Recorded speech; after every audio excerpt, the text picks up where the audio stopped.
Hello. Hello. Today we're going to look at the distance formula. And we're looking at the distance formula, x and y axis.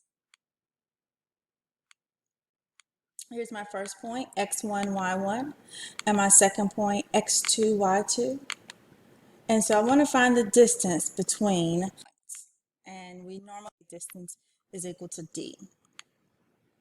So that's my distance d. Distance, as you can see, I've made a triangle. And it's also a right triangle. So I'm sure you can kind of guess where this is going. But the second x2, or the x2, not the second x2, but the x2, and the x1, when I find the difference between those two, it gives me the distance here, this length here. So x2, and then the distance from this, when I subtract them, I get this part here. Difference. And then the same thing happens for y.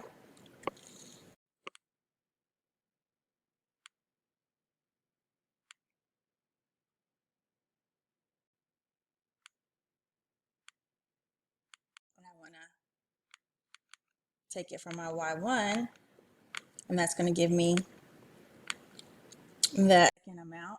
So that's x2 minus x1 and y2 minus y1. And as I said before, it's a right triangle. And if you remember right triangles, we have something called the Pythagorean theorem that we can use. So remember, we have lex squared plus lex squared equals the hypotenuse squared. And in this situation, oops, sorry about that.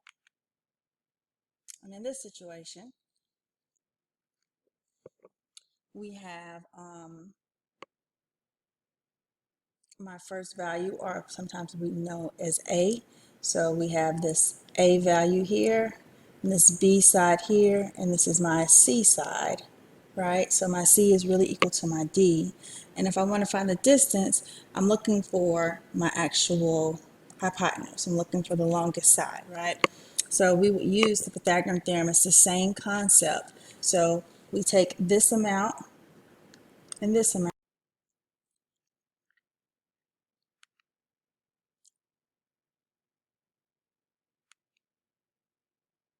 Okay, now it doesn't want to go to the next page.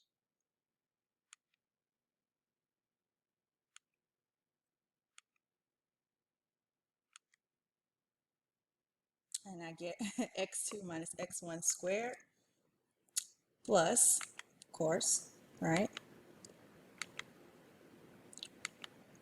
y2 minus y, because those are our a and b values. There we go. And I take the square root of everything so that I can just get plain old d, which is what we have here. And that gives me my distance formula, or distance.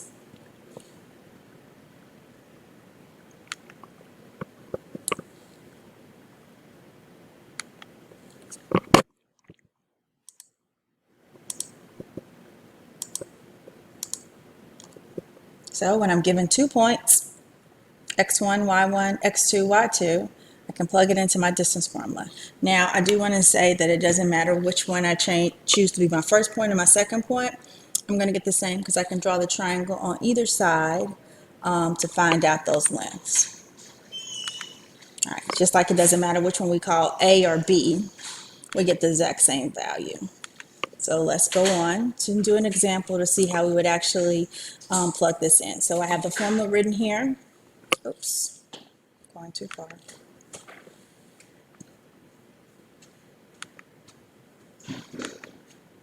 Okay, so I have the formula written here. D equals, computer doesn't want to agree with me today. I'm so sorry. I don't know why. Please be nice. All right, hopefully it stays there. No, it won't. Well, let's just do this one. No, I want the formula there. See if it'll go back one. There we go. Okay, So I'm going to take, I've already labeled it for us so that we know what we have. So let's go ahead and plug in what we have. My x2 is 2 minus my x1, which is 3, squared, plus my y2, which is 4, minus my y1, which is 1, and I square it. Now remember, please, that you have to follow order of operations. So math is like a ladder. You build on top of each other. We can't do what we did beforehand. Order of operations says that I do what's in my parentheses first. So I have -1 squared plus 3 squared, because I subtracted. Now we know that when we square a negative number, it becomes positive. So I get 1, negative 1. And 3 squared is 9. I get d is equal to the square root 10. All right, let's do the next one.